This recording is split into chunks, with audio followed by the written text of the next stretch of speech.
जय हिंद। स्वागत है आप सभी का अपने YouTube चैनल पर। इस वीडियो में बात करेंगे सक्षमता परीक्षा री काउंसलिंग। आज जो है पहला दिन था और बहुत से शिक्षकों का जो है सफलतापूर्वक आज काउंसलिंग पूरा कर लिया गया है। लेकिन कुछ शिक्षक ऐसे थे जिनका दोबारा से जो है काउंसलिंग में जो है दिक्कत आई है और काउंसलिंग नहीं हो पाया है।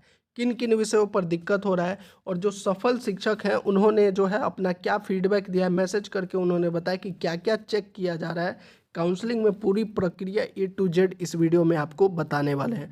साथ ही जो है बहुत से शिक्षक ऐसे हैं जिनका कुछ ऐसे प्रश्न हैं जो डाउटफुल शिक्षक हैं, उनका डॉक्यूमेंट में क्या क्या चेक हो रहा है उस पर भी इस वीडियो में बात करने वाले। तो वीडियो को पूरा देखिएगा। लेकिन अगर आप हमारे चैनल पर पहली बार आए हैं तो जल्दी से चैनल को सब्सक्राइब कर दीजिए, वीडियो को लाइक और शेयर कर दीजिए, क्योंकि सभी जानकारी जो है और आपके जितने भी प्रश्न हैं उन सभी प्रश्नों का जवाब इस वीडियो में मिलने वाला है। और फिर भी अगर आपका कोई प्रश्न रह जाता है तो आप कमेंट में या फिर टेलीग्राम पर आप डायरेक्टली जुड़ के जो है आप अपने प्रश्नों को पूछ सकते हैं। तो चलिए अब वीडियो को शुरू करते हैं। सबसे पहले तो उन सभी शिक्षकों को जो है शुभकामनाएं जिनकी जो है काउंसलिंग पूरी कर ली गई है। एक शिक्षक का भी मैसेज आया था और भी बहुत से शिक्षकों का मैसेज आया था। इनका जो है सफलतापूर्वक आज काउंसलिंग जो है पूरा कर लिया गया इन्होंने टेलीग्राम पर। इनका क्या इशू था, इनका जो है नियोजन पत्र को लेकर जो डाउटफुल कर दिया गया था, तो फाइनली आज जो है इनका काउंसलिंग पूरा हो गया। वहीं दूसरी तरफ एक शिक्षक का कमेंट आया कि पहले जो है काउंसलिंग जो है OTP की वजह से जो है नहीं हुआ था, दोबारा रीकाउंसलिंग भी OTP की वजह से नहीं है। जबकि इन्होंने DEO कार्यालय में सुधार के लिए स्लॉट आया, बायोमेट्रिक हुआ लेकिन OTP नहीं आया, अब क्या करें।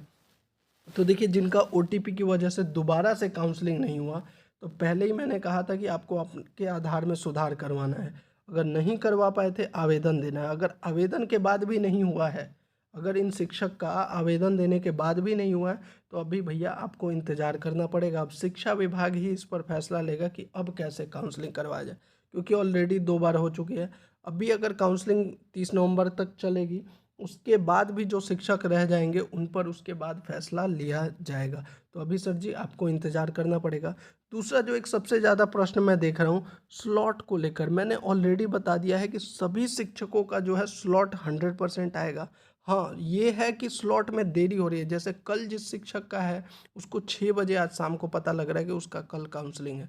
तो इस पे ज़रूर जो है शिक्षा विभाग को ध्यान देना चाहिए कि काउंसलिंग अगर कल है तो कम से कम 2 दिन पहले जो है काउंसलिंग का जो है स्लॉट मिल जाए। इसको लेकर लगातार शिक्षक परेशान हो रहे हैं। मैं फिर से बता देता हूँ, आप सभी का स्लॉट जो है SMS के माध्यम से आएगा और जिलेवार लिस्ट भी जारी की गई है। अब जिन जिले का जो है लिस्ट मिल गया है वो मैंने अपने टेलीग्राम चैनल पर डाल दिया है, वहाँ पर देख लीजिएगा। और जिनका अभी तक लिस्ट नहीं आया है उनका जो है स्लॉट SMS पर मिल रहा है, या फिर जो है जो एजुकेशन डिपार्टमेंट का वेबसाइट है उस पर, लेकिन उस पर भी काफ़ी लेट अपलोड हो रहा है। तो स्लॉट को लेकर जो शिक्षक परेशान है, बिल्कुल परेशान होने की जरूरत नहीं है, आप सभी का स्लॉट आएगा। इसके अलावा जो है देखिए, एक शिक्षक है, इन्होंने अपना जो है रिसिप्ट भी भेजा। इनका भी किस में डाउटफुल किया गया था, इनका पहले B.Ed में डाउटफुल किया गया था, लेकिन इस बार जो है फाउंड करेक्ट कर दिया गया है। तो जो B.Ed वाले शिक्षक हैं जिनका B.Ed की वजह से जो है प्राइमरी के टीचर और B.Ed की वजह से जो है काउंसलिंग नहीं हुआ था, उनका भी काउंसलिंग हो रहा है।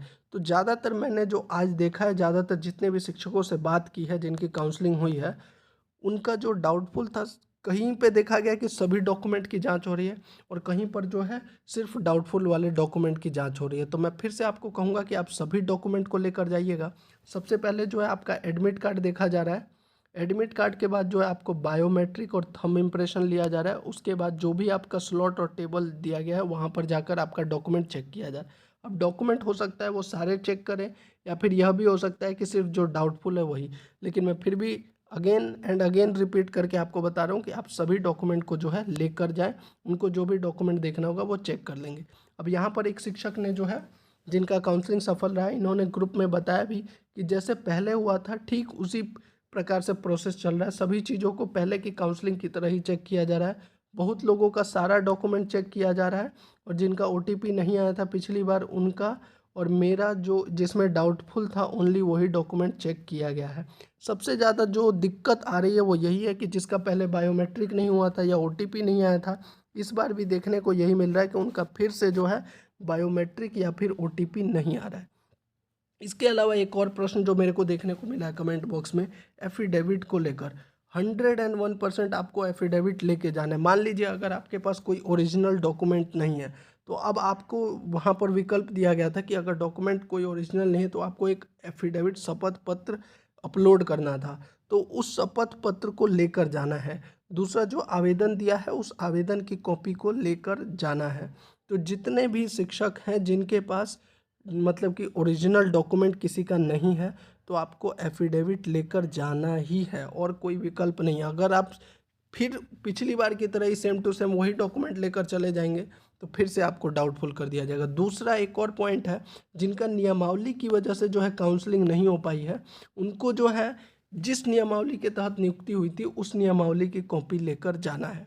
एक और प्रश्न जो पूछा जा रहा है नियोजन पत्र, तो नियोजन पत्र के बारे में मैंने बार बार बता दिया है कि आप अपने नियोजन इकाई से सत्यापित करवा लीजिए। नियोजन इकाई से सत्यापित करवा लीजिए, उस पर आपका सीरियल नंबर और ज्ञापांक नंबर यह सब होना चाहिए, बाकी कोई दिक्कत नहीं होगा। इसके लिए जो है पहले ही अपडेट आ गया था, लेकिन अभी भी अगर कुछ शिक्षकों नहीं करवाया तो अब करवा लीजिए, अन्यथा आपको दोबारा से डाउटफुल कर दिया जाएगा।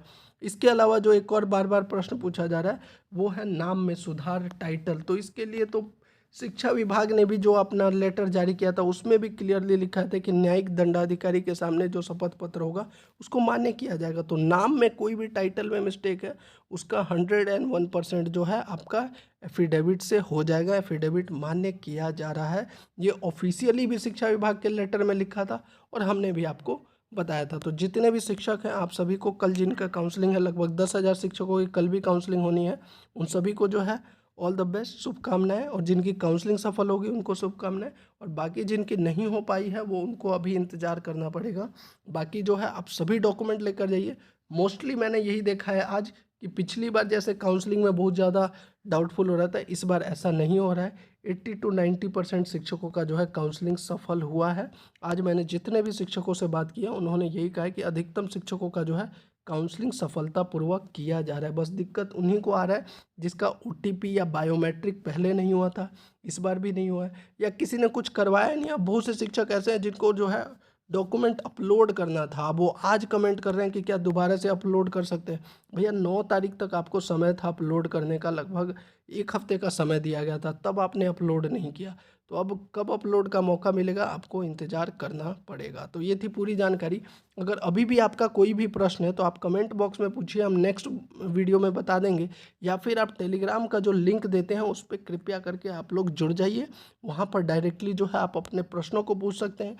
जो जानकारी हमें नहीं होगी तो बहुत से शिक्षक वहाँ पर ऐसे हैं जिनकी काउंसलिंग हो चुकी है सफलतापूर्वक, वह भी अपना एक्सपीरियंस आपके साथ शेयर करते हैं। तो ये थी पूरी जानकारी। जय हिंद।